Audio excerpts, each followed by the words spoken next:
Lolo, why we should protect the mountains near the river? Kay bisan ka diri near the river, apo. Eh basta, Lolo, why ngani? Agi, ini nga bata. Because, Complete sentence, Lo. We should protect the mountains because... amo naman iye.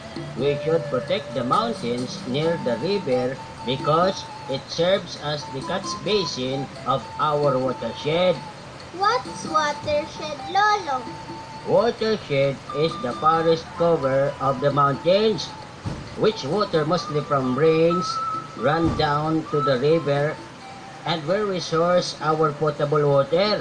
Itong partibahan bukid apo nga na ato bang tukad sa may salog, ngan bisan nga ng patag nga dapit. What is potable water man, Lolo? Aw, ay may rirom na ito apo nga tubig. Like in the faucet? Mismo, like in deposit apo. Ha, balto ko ka po, chopot lolo again. Pero ano na gud apo? Ano nga ni nga mo pakiana nga nagdudugo na das irongit imo ini. Homework namon, Lolo. Ano? Homework? Grade 2, nag-watershed protection na itong leksyon. Aba daw, child abuse dito. Di rin na siguro angay nga kabataan pa itong magpainomdom, han ka-importante han pagpanalipod na natong kalibungan, kung ini ang angay nagtitikang hakatigurangan.